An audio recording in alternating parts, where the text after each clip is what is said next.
This is episode 5 of season 1. I believe it's called the Doomsday Option. Yes, it is. It's so funny because I know we said last week, we were like, oh, I can't believe it's already episode 4, and now we're on episode 5. Yes. So we are at the penultimate episode. I recall liking this one quite a bit. Yes, you did. Getting to the end of the world, Getting to the end finally. of the world, yes. And finally, sorry, that's dark. No, but like... I didn't even get it until you went, and I was like, oh. Okay. No, because like, you know, we've been kind of building up to it for the past like season, so now we're finally getting to it. Mm-hmm. We're coming towards the end, so we're coming towards season 2. Let's get this roast a cookin'. Do you remember that? No. Pheromone from season 9. The roast, actually. She goes, let's get this roast a cookin'. And that's when you get the crickets and you're like... Yeah, fully. But it's such a funny line. And hail Sappho, it's your hostess with the mostest, Narcissa DeVille. And if you're new to this channel, hi, hello, welcome. We've been expecting you. This is a channel where we do weekly Good Omens content. Right now we're reviewing the series starting from episode 1, and we are finally on episode 5. Very, very exciting. And as always, I have with me my co-hostess, Mother DeVille. Hello. We're kind of matching today, unintentionally. Although our eyeshadow is different. You know what would have been funny if there wasn't the green screen here? You could have done red and I could have done green. We could have been like Christmas colors, but we didn't coordinate that. But you know what's cool though? We're in the black and it's a Doomsday episode. Yes, yes. It's like we didn't talk about this at all. No. I didn't know what she was wearing. I knew what I wanted to wear because I love the cutoff. Yeah, it is very cold shoulder kind of. Yeah. It's very nice. And I love the crisscross and all of that. It's very pretty. You always look lovely. Thank you. Lovely. Lovely.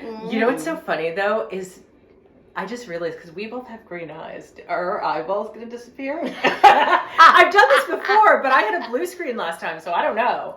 Do my eyeballs just disappear, or they get the background in them? Imagine my eyes just like become like little Narcissa DeVille's. That'd be kind of wrong. That'd be kind of cool. There's nothing wrong with that. I like that idea. Well, I guess we'll find out together. Together. So yes, this is episode 5. So let's get into it. So obviously we ended the last episode with the starting of the fire of the bookshop. Yes. So we begin this episode with Crowley driving to the bookshop and seeing that it's like completely just up in flames. And you could feel his devastation. Yeah, he's definitely upset. He's scared. Yeah. And what's interesting is, just a little behind the scenes tidbit for those of you who don't know, is that they actually burned that set and everything in it, including like 6,000 books, which is like personally devastating to me. To her, right? Yeah, exactly. But I was like, damn. Or a librarian. Yeah, right. Anyone who loves books, really, that's really devastating. Yeah. And like, Neil has talked about it, how like they really like had David in that fire, and then, you know, there's that scene where he gets hit with the fire hose. Like that all really happened. They really I'm like, damn, you really just like fucked that man up. Oh, wow. He really... And he didn't have any stuntmen or anything? No, not that I know of. No, wow, didn't sound crazy. like it. Yeah. Can I just pause for a second, speaking of books? Okay. This is the type of mother who has a writer for a dog. This is what I did, since it's near the holidays. Yes. Was it notebook time? As if I don't have 500 already? No. Okay. Remember when I made that Christmas tree out of books? To surprise you? Yes, I do remember that. Yeah, and I love, you know what? People who do book trees, I love that. I love that idea. Do I still have enough books to do that? Oh, yes. I'm tempted. Yes. I might do that again. Well, here's the thing. I believe I saw it on Pinterest. Yeah. And I was like, what? I know. This is the cutest idea. Yeah. And, you know, granted, I did the best that I could. I didn't think you did a bad job. And it's been a while, but... Yeah, it was quite a few years ago, but it was so much fun, and she was pretty excited. Yes. Yes. Now you just need to do that, but with notebooks that are all new. And then, like, the little tree topper should be new pens. I actually like that idea. No, because here's the thing. Every, July, August, when they do their back to school sale, I go absolutely batshit ham. Because Walmart has like Yes. 59 No, notebooks. even lower than that. I'll be like this with the shopping cart, and I'll turn around and it's already up here, and I'm like, when did you she does this. She can sneak shit in. Sometimes I don't see it until we're in line, and I'm pulling it. I'm like, when did you get this in? I think the last time this past August, I was literally just like, here, let me just take the whole crate. Yeah. Because I will use them all. There's... Oh, yeah. And I keep every notebook I have ever purchased. So I probably have 70 notebooks at this point. 70? Yeah. 700. No, I mean, it's high, but it's not 700 high. I don't even know if I'm at 100. Maybe. I don't know. I'd have to count them all. And at this point, I keep adding to them, so I can't possibly properly count them. Because she'll look for something, and then she'll find notebooks that are completely empty. Yeah, yeah. I'll be like, oh, I thought this was full. Or you get surprised and you see a notebook and you're like, oh, this looks pristine. This has got to be empty. And it's full and you're like, damn, okay. How did I keep it so pristine? Yeah, right. Okay. So, yeah, I mean, like you were saying, Crowley is completely devastated. He runs into the building. He can't sense Aziraphale anywhere because he was discorporated. Yes. And so he's screaming, And the firemen are like, sir, you can't go in there. Well, I love when they're like, do you own this establishment? He goes, do I look like I own a bookshop to you? I love that. He has to stop and say, wait. As the fire is burning behind him. Yeah. Look at me. Do I look like someone who would own a bookshop? Well, and I love that in the book version, the fireman goes, well, I mean, you never can tell. I don't look in my normal life like I'm a fireman. I look like I'm a CPA or some shit. I'm like, girl, aren't you supposed to be doing something? Like trying to put this shit out? Yeah, trying to put this fire out. Like, what is wrong with you? Don't have this conversation now.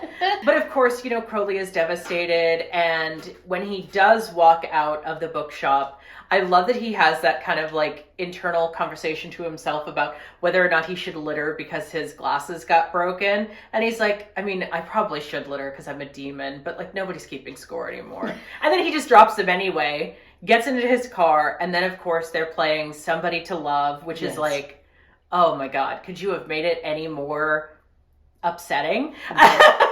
And I love squish. Yeah, exactly. I love that he has extra pairs of glasses just in his glove compartment. That is so clever. Yeah, right. That's so clever. So we cut back to Adam, who is now his eyes are glowing red. He's really coming into his power. Mm-hmm. And then we go to God narrating that Crowley had lost Aziraphale. And bitch, why do you need to dig the knife in deeper? Yeah. We already know, but do you really have to just twist that knife? Yeah, well, in case you're not tearing up. Yeah, right. We're going to mention it again. Yeah, in case you had any doubts that this is very clearly a love story, let's make it extra clear. Even God knows this is a love story. Yeah. Come on, girl. So then we've got Shadwell walking back in the pouring rain back to his flat after he thinks he killed Aziraphale or exorcised him. With his finger. Yeah, and he's he's very shaken, clearly. And he goes back to Madame Tracy and she takes him into her house. And he's kind of too shaken up to even really fight her. And then she brings him to her bedroom, which is all very pink and girly, which I am personally obsessed with.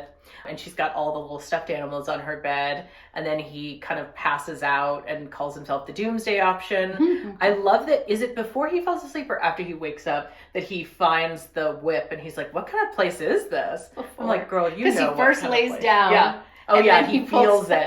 He probably feels it. He feels something back there. So he pulls it out and he's like, what kind of place is there? I'm like, girl, you know. And I'm like, yes. Queen shit. We love a queen. Then we cut to Aziraphale in heaven. He's just been discorporated. He's trying to catch his breath. He's got a little limp. I was actually confused about this for the longest time, why he had the limp. I didn't understand it. And Neil basically explained, because someone did ask him, he was like, well, his entire body was just destroyed. You'd be in a little pain too. Yeah. So I'm like, okay, fair. You know what? That's fair. I will give you that. So, we see Aziraphale approaching. There's this quartermaster angel. I almost called him a demon because he's an asshole. That was beyond. That was an accident. Another proof about Evan. Yes. And calling him, I think, a loser or something? He called him a pathetic excuse for an angel. Pathetic excuse for an angel. Yeah. So we see him coming up to him. He's like, what the fuck are you doing? And it's funny because Aziraphale is really nosy. He's very nervous, Yes. because the angel is like, you were issued something. And he's like, I know, the flaming sword. She was having a really bad day. I'm so sorry. And he's like, no, you were issued with a body. And he's like, oh, oops. And then he looks down at his hand and you can see it's all like transparent. Mm-hmm. And then, of course, you know, that's when he screams that he's a pathetic excuse for an angel, because Aziraphale's like, I'm not fighting for shit. Like, that's not going to happen. In line. Yeah. He's like, no, not going to happen. Your Sorry, men are waiting pass. for you. Yeah, exactly. And then he sees the revolving earth. Yes, then he sees a revolving earth and he's like, I wonder how this works. And so he walks up to it. Oh, well, I love first is the conversation where he's like, you know, he goes, you can't go to Earth without a body. You can't possess a body. And he's like, demons can, which I love. I love that he's like, yeah, I mean, why not? Like, we're made of the same stock, like, fuck it. Mm-hmm. And he's like, you're not a demon. And he's like, well, I'm just going to try it anyway. So he goes up to the globe and he's like, how does one navigate? And so he just kind of like touches England and then he gets sucked into it. And I love that you hear him go, wee. I just think that's the funniest little detail, that as he's getting sucked down to the earth, he's like, wee.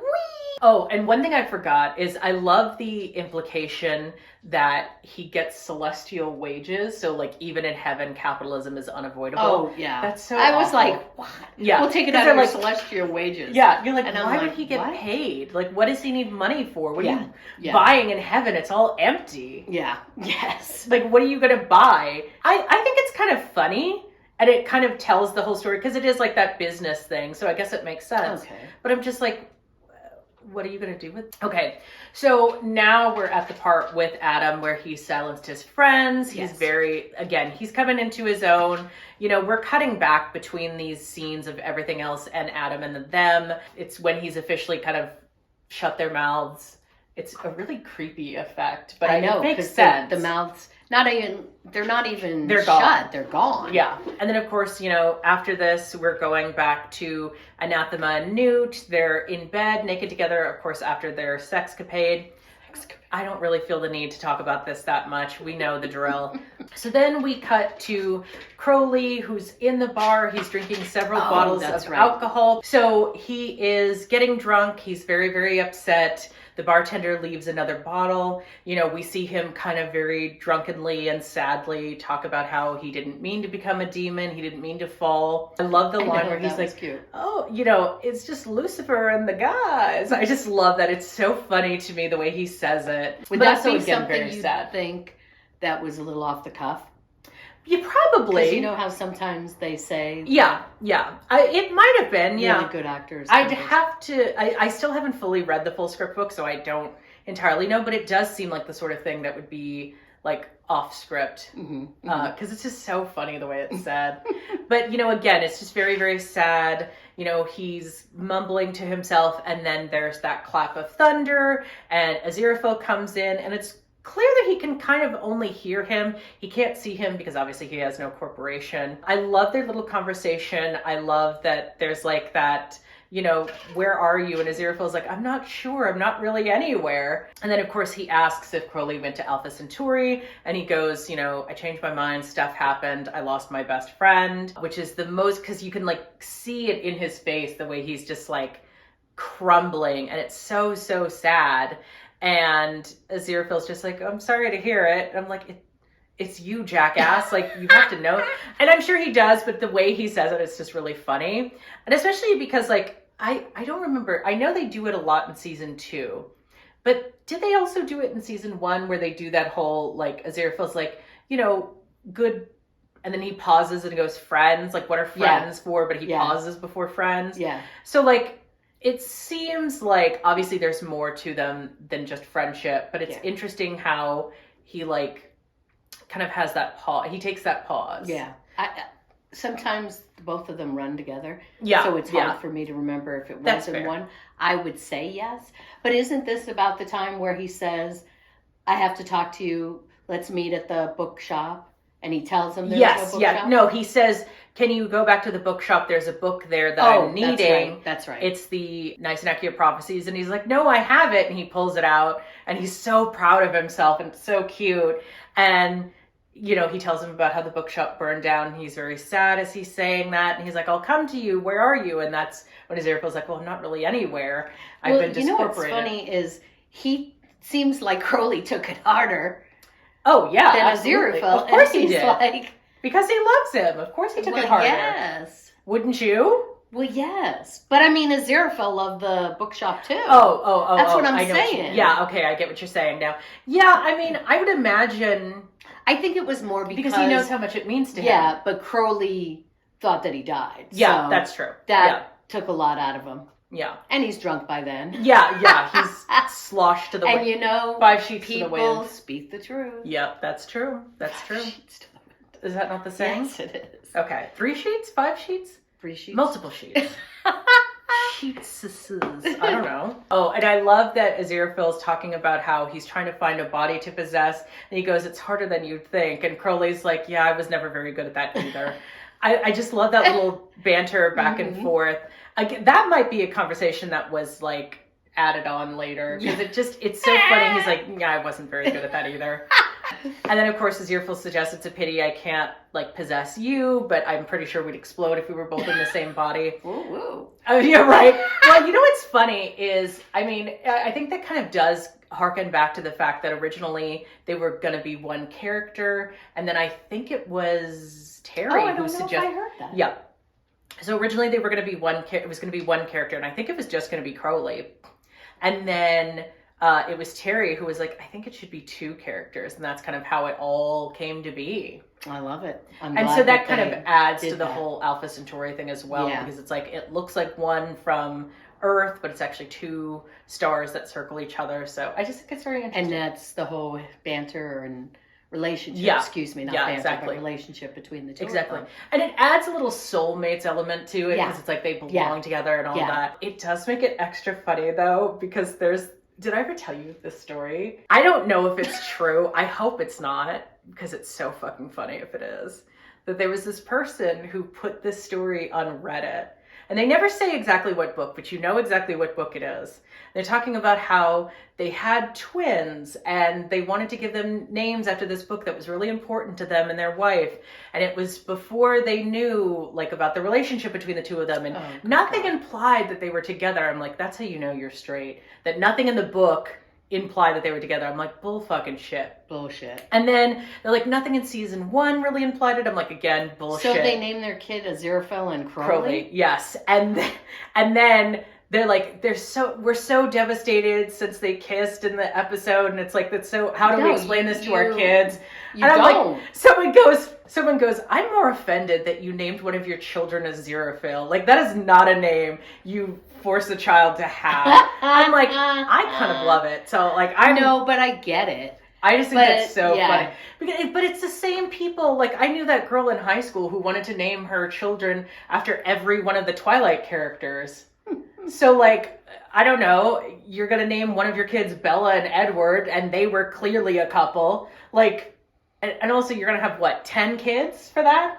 Yeah. I mean, she was Mormon, so I guess that makes sense. But the point is, I don't know if it's true. I'm sure it's not, but it's such a funny thing. And the way they never say what book it is, but everyone knows. And they're like, well, part of the reason too is because like they were going to be one character, but then they were made into 2. So it made sense for twins. And I'm like, again, though, if you read the book at all, you know what the fuck is going on there. Like the book, I don't care what anyone says. It is very clear in the book what their relationship is as much as it is in the show. Yeah. Like, so if you really are so in denial that you can't see that, or you're just so straight you can't see it. Well, I mean, like you said, it's undeniable. It doesn't matter if you're straight or not. Well, I mean, apparently you don't notice it or you don't know what to look for. I don't think it's real, but I think it's so funny. It is. And I had to bring it up here because it's so fucking funny to me. Because again, like I said, it's very obvious how they feel about each other. It's obvious that it's a love story. It's been obvious in the book. It has been obvious ever since. And I guess if you're just not paying attention or don't want to see it, don't want to see it, then, fine. But okay, so now we're getting to your favorite part, which is the seance. I do love this scene. Seance I love ever. Yeah. I love that it's like, it's raining and then the people come in and one of them is like, she's like this goth woman and she's like, do you get them to do it special, the weather? And she's like, no, dear. I love that idea. I'm like, yeah, I bring in the rain just for fun, just for you. It wasn't even just rain. Yeah, I mean, it was a was hurricane. like a hurricane. Yeah. I was like, most people would have canceled it. Right. She's like, nope, we're "Come going to on make in." this happen. Yeah. And I love that, she does that whole thing. She does her little seance. It's very clear that it's, made up. It's just for fun. Because she asked them to pay their dues right away. Yeah, exactly. And it's funny because that one older gentleman is just loving everything. Yeah, he's about really it. having a good time. He is having a great time. And I love that the main woman, I can't think of her name. I don't know if I made a note of it. Probably not. Oh, Brenda was her name. Brenda. I love that she's like, well, I want to speak to my husband. And then she gets to speak to her husband after Aziraphale possesses her and is like, okay, I think I see someone matching that description, but make it quick. Like, I've got shit to do here. And so she starts going on about her daughter-in-law's her daughter's wedding and how offended she is. And I'm just like, girl, really? I love the idea that you wanted to have a seance just so you can bitch to your husband about normal shit. And I love that he's like, no, girl, we're not doing this. And they just scream at each other. On and on and on and on. And he goes, Brenda! Yeah, exactly. And the whole house is shaking. Yeah. You could feel it. Yeah. And she's like, what, Ron? Wasn't it Ron? I think so, Something like that? Yeah. Or Don't you've forget never your heart condition. He's like, I don't have a heart anymore. And then I love that they just scream at each other for like a whole minute straight. And then when finally the ghost leaves, Aziraphale's like, wasn't that touching? And I just think that's so fucking funny. Because he's just like, and then she's like, okay, everybody out. And the guy is Scroggy or something like that. Yeah. He's like, thank you, that was very entertaining. She's like, yeah. Best seance ever or something like that. And she's like, glad you enjoyed it. She was not having it. Because when the house is shaking and everything, and everyone's like, he's like, yeah, he's really living his best life. The best roller coaster ride. He is living his best life. He's like, I don't know how she did this shit. Because I feel like he kind of gets that it's like fake. Yeah. He's like, I don't know how she did this shit, but this is so great. This is worth every penny. Mm-hmm. And she's just like, out of breath, holding on for her dear life. Yeah. Because she got, and I love though that when Brenda goes, is it our Ron? And she goes, no, this is something real this time. I'm like, oh, yes, you gave away the secret. And then, I mean, she's so into it that she's like, yeah. Yeah, right. And you're like, damn, she's really going through it. I just spit, sorry. She's really going through it, and it's really funny.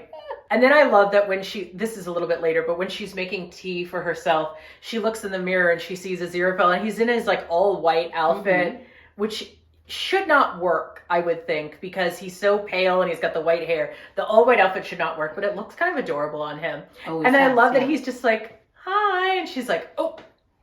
I'm like, what did you expect to happen? She's like, oh fuck, I'm really possessed. Yeah, I think it was one of those things where she knew something felt wrong, but you always think if you're possessed, it's going to look something different than him popping through.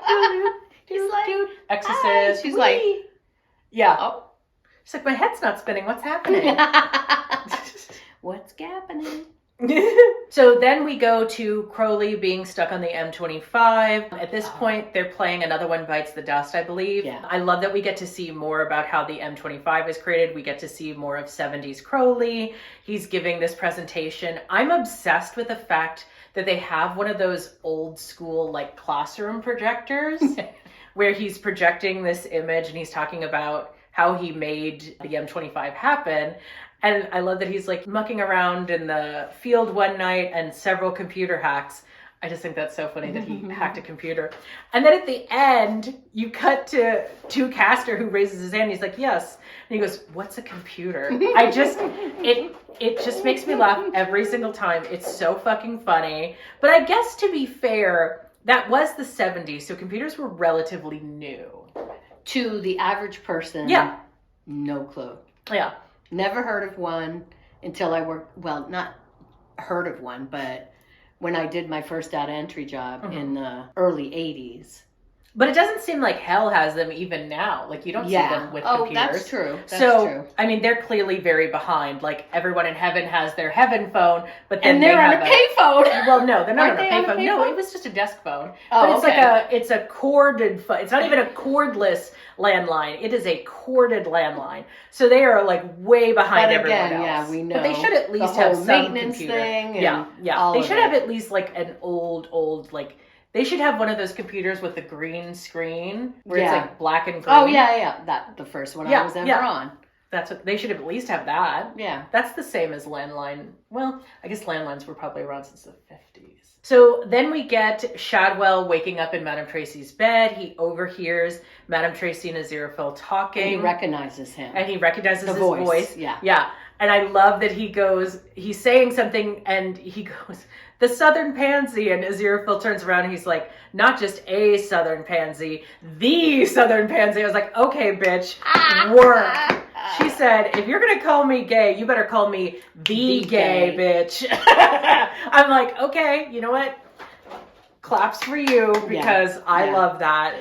But the whole fact that he runs out wanting to defend her honor. It is very Even cute. calling her horrible name in a semi-polite way that he tries. It's really weird. Yeah, it's the very, whole dynamic they is clearly, very weird.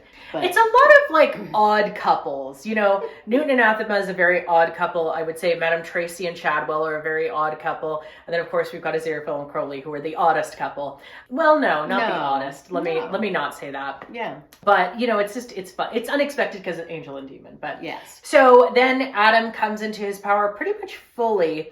And we see everyone stuck on the M25. Yes. And there's this couple having an argument because he has to go to the bathroom. And she's like, you can't just have a wee on the middle of the highway. And he's like, watch me. I just think that's so funny and stupid. And then they start chanting for Adam, which is really funny. And Crowley's like, what the fuck's happening here? What is happening? Why is this happening? And then, of course, we see that some of the cars start exploding. And there's this huge fireball. I'm sorry, I'm like covering your face. There's this huge fireball that's covering the whole of the M25, which is kind of iconic.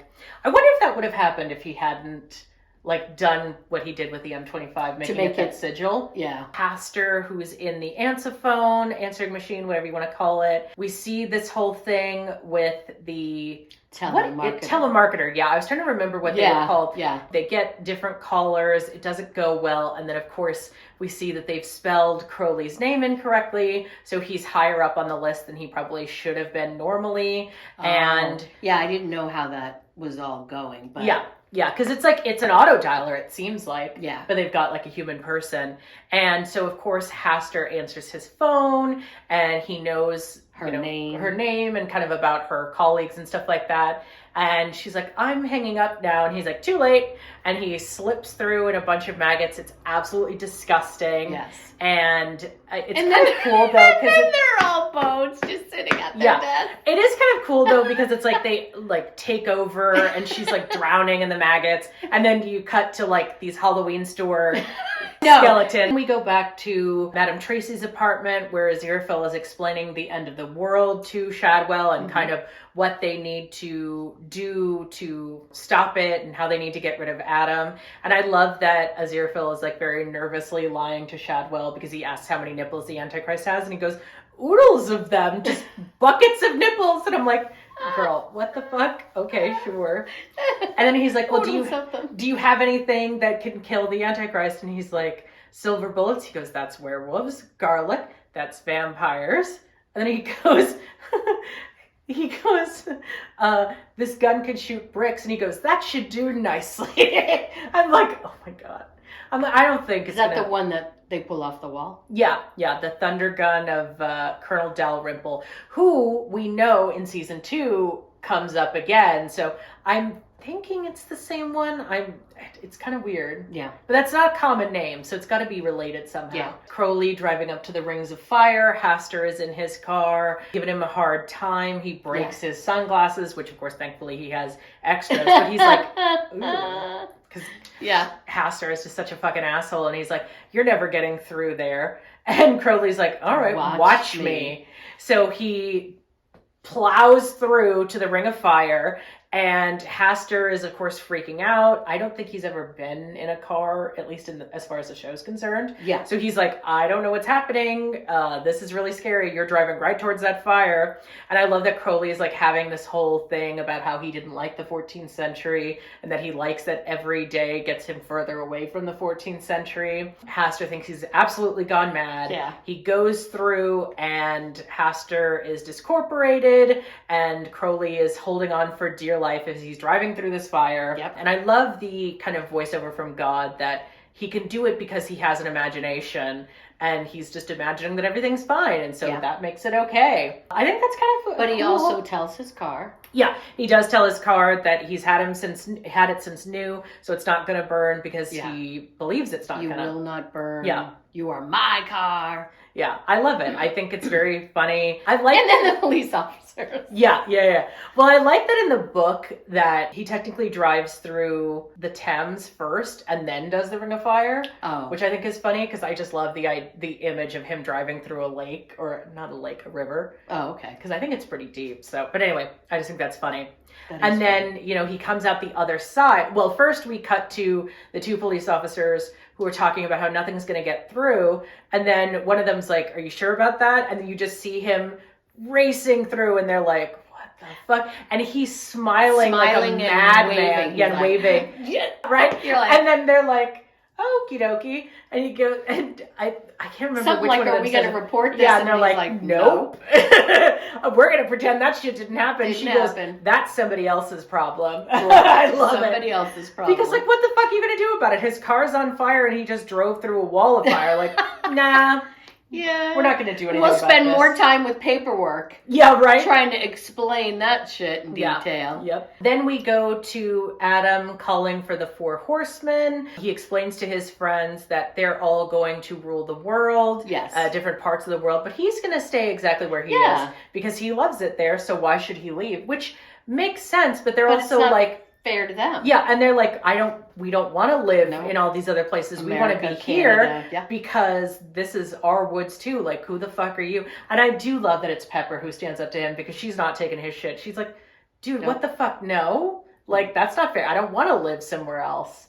Like, and he's like, you will do as I say. And she's like, or what? You've already bound us here. You've already taken away our mouths. Like, what the fuck are you going to do that you haven't already done? Correct. And I do love that it's ultimately his friends that kind of make him realize that he's being ridiculous. The dog doesn't even like him. Yeah. Well, that's fucked he up. lets them go, and everyone, including the dog, takes off. Yeah. And that's what kind of really breaks him. So he runs after, or floats after them.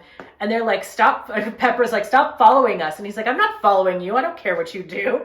And it is such a child thing to say.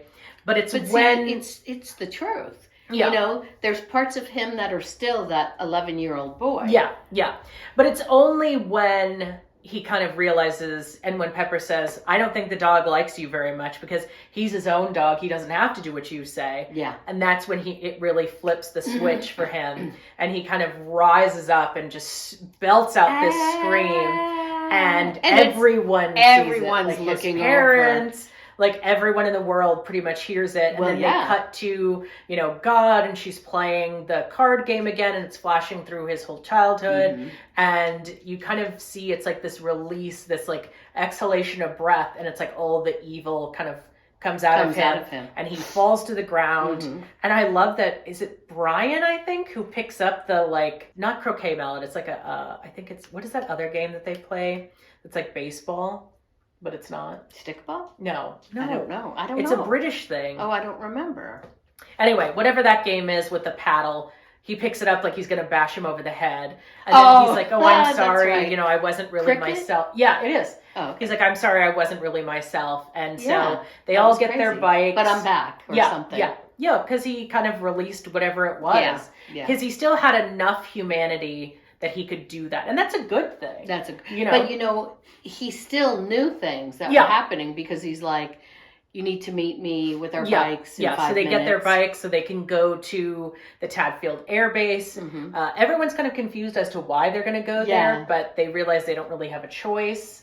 Well, they try to ask him. They're like, Adam, what's there? Yeah. Adam. And he's like, the end of the world. It's not far is what he says. Okay. Which I love. And then, of course, they run into R.P. Tyler, who's such a fucking asshole. And he's like, well, I'm going to tell your father about this. And he's like, yeah, okay, whatever. Like, it's not illegal for us to be out and on our bikes. Oh my God, they were so good. And Pepper is always so sassy as usual. I love her. And sticks out her tongue, and he's like, don't you stick your tongue out at me. I do love that when they cut back to Jasmine Cottage, that Newt is like kind of annoyed by the whole thing. He's like, well, if it's real prophecies, then you should just be able to pick a card at random and it should be exactly what you need. And of course it works, which I think is funny. And it kind of makes them realize that they have to go to the air base because it's where the Eagle no longer lands or something like that. Then we go to Madame Tracy, Aziraphale, and Shadwell, who they're all on this little scooter and they realize, you know, they're not going to get there very fast. And it's so funny because Aziraphale's like, I feel like we could get there faster by walking. And she goes, it would take a miracle to get us there in less than like 10 hours. And he's like, miracles, got it. So he makes it float and fly and it drives. But I love that he stops at a turn signal, at like a stop sign, and turns on the turn signal and then zips off. That's so fucking funny and so cute. So him. Yeah, exactly. I'm not going to break the laws. Yeah, it proves what he says in season 2, that he does in fact have his license. He does know the rules of the road. Yeah. So it's kind of like a little hint at that I forgot about. And then, you know, we get to the 4 horsemen of the apocalypse, also run into R.P. Tyler. It seems like everyone runs into him. I love that he's like freaked out because there's just these 4 people on motorcycles and he's trying to pick up his dog and the dog's just flipping over. That was funny. I wonder if that was intentional. It probably wasn't. No. I have to imagine that was not intentional. They left it in because it's so funny. Because, yes. But, you know, even dogs that are trained... If they're picked up a certain way, and they're freaking out, they're gonna try to get out of it. Yeah, he's doing somersaults. He's doing somersaults in his hands. This dog is doing gymnastics. And they're just like, you know what, that's good. Leave it in because it's the end of the world. It's so fucking funny. He finally does pick up the dog, but I just think it's so funny. And then he's like, you know, they stop and they're like, you know, where's the air base? And so he goes on this whole rambling thing trying to explain it. And he's like, you know, it's not really to the left, but it's kind of to the left. And, you know, you take a sharp right. And I love that Femme is like, I don't think I've got that. And Death is like, I do. Let's go. Yeah. It's so funny. I just love that line. I don't think I got that. Because he's just rambling. Because, you know, 4 people on a motorcycle and he's like clutching his pearls. Then we go to Anathema and Newt driving up to the air base. He's freaking out because he thinks that, you know, obviously it's an American air base. They're about to get shot. And she goes, Agnes would have told me if you got shot. And for some reason, I have this weird Mandela effect. Because every time she says it, I always think she says, I think. But she doesn't. And I don't know why. It's in my brain every time. Oh, they have that. Or that's a thing. That's a real the thing. Mandela effect. That's what I didn't know that's what it was called. Yeah, because it's like this idea that everyone thought he died in prison, but he didn't. He died like much later. Yeah, because it's like people all remember this thing that never happened. I love that the soldier at the American Air Base is reading a Neil Gaiman book. I just think that's so funny. You laugh so hard. Because I love the little tidbit. It's true. And it's specifically American Gods, which I think is funny because that was a show that they did on Netflix. I think before they did Good Omens. I think it's called American Gods? Yes. I don't remember hearing about it. Do you know it took me probably till the second time I saw it that I realized that they went from the motorcycles to a car? Well, yeah, that was funny as I was just going to say that because that was the part that I was getting to is they're driving on the motorcycles and then War wants to bash through the doors because, you know, she's dramatic. Yeah. And Death is like, no, go in, we do the job. And so it changes into an SUV, which I think is really cool. And they're all in like military uniforms. I don't know, don't quote me on this, but I think they're all different branches of military, like Air Force and Navy and all that crap. So I think that's really funny, that little tidbit. And then he's like, you know, I didn't know there was going to be an inspection. And they're like, well, it's a surprise inspection. Duh. That's why it's a surprise. Does he say, I think I need to see some sort of ID?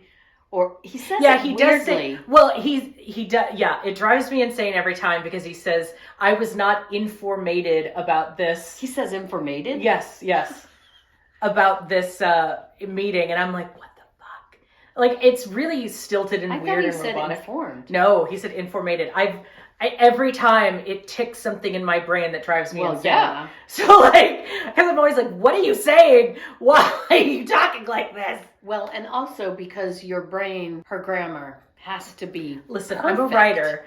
And if you say something wrong, I've been better. I've been better. She has been better. But, she would ride When I was in high... I don't like that phrasing. I love that, we go back to Anathema and Newt. They find the back way into the base. And I love that she's like, I bet you want people to ask you why you call your car Dick Turpin. And he's like, yeah, I do. And she just completely ignores him. I'm like, I love you. She's such a bitch. I love it. Yeah. She's like, I bet you want that. Guess what? Ain't gonna happen today. We got shit to do. Yeah. I love that then we have the 4 horsemen who break into the command center. Yeah. I love that one of the military guys asks for a screwdriver and Death just hands it to him with a skeleton hand and he freaks out and then they all die. And then of course pollution corrupts the computers. She's giving it a virus. Yeah. She's giving it a literal virus. Yeah. She sure is. And then of course Ward does the actual connecting bits where she gets that roast a cooking. And I love that her eyes start bleeding and then everyone starts to become very animalistic But they also, the other people that are knowing stuff's happening are almost concerned. Freaking out. No, they're very concerned. Yeah. Because all the nuclear warheads are threatening to go off. And then someone in another country is like, who is it? And they're naming countries. Oh, yeah. And he's that was the Russian... of them. Yeah, that was the Russian submarine, because they cut to a scene where there's a Russian submarine, and they're like, everybody's at war with everybody. They also cut to a air base in South Dakota. I love that, because the one colonel or whatever is like, what the heck? The other guy's like, did you really just say what the heck? That's so funny. Oh, and I love that when Crowley runs into R.P. Tyler, he's listening to We Will Rock You, and R.P. Tyler is trying to figure out how to tell him that his car is on fire, and he's like, and then, there's that whole voiceover with God where she's like, he must know, right? He decides to tell him the instructions, and Crowley's like, okay, got it. And then he's about to say something to him, and he decides not to at the last second, and he's just like, bizarre weather we're having for this time of year. And Crowley's like, I hadn't noticed, and just takes off. And so R.B. Tyler waits till he's gone to scream at him about his car being on fire, which... Do you know that your car is on fire? Well, it's probably because your car is on fire. Yeah, exactly. It was like, that took everything. He was holding it in. Yeah. He was shaking with the need to tell him. Of course, Crowley arrives at the air base kind of just as Madame Tracy and Aziraphale arrive at the air base. I love that he's whipping around the corner. And at that point, he's listening to Bohemian Rhapsody. Yeah, it was a different part of Bohemian Rhapsody. But it is kind of funny because I feel like this episode has the most Queen per minute of all of the episodes. I don't know why they really went ham on this episode. So I kind of love that. And he's whips around and the car is still on fire. And then as soon as he gets out of it, he slams the door and he's like, you wouldn't get that kind of performance out of a modern car. And then I love that line where he's like, hey, Aziraphale, I see you found a ride. Nice dress, suits you. And Aziraphale's just so excited by that line. So cute. Yeah. They're being questioned by the guard. And the doors automatically open. The doors automatically open for them. And I love that Crowley calls him army human. I just think that's so funny. And then of course, the kids go in and the guy's like, you two stay here. Those kids are in trouble. And he runs after them. And as soon as he does, the car just explodes in a fireball. And it's very, very sad and tragic. Because after the car explodes, we go to them that are entering the air base. They've got several military people all around them, freaking out. Hey kids, what are you doing here? Yeah, he puts them all to sleep. You're going to go to sleep now. Yeah, and then the 4 horsemen and them kind of collide, and that's where the episode ends. It kind of ends on a cliffhanger, which isn't really a cliffhanger, but you know what I mean. And that's episode 5. If you enjoyed this video, please feel free to comment down below. Tell me what was your favorite part of this episode. Like this video, subscribe to my channel. You can also become a member of my channel. We have 2 tiers. We have the ineffable tier, which is where you get special little emotes anytime I do go live. which I will be doing at some point. And then you also have the Our Side tier, which is where you get early access to these videos and little behind the scenes goodies and also shout outs. And you can also become a member on my Patreon. That's patreon.com/NarcissaDeVille. That is where I put my behind the scenes content, although some of that's probably going to go onto YouTube too, but whatever. And until next time, stay devilish and see you next Tuesday.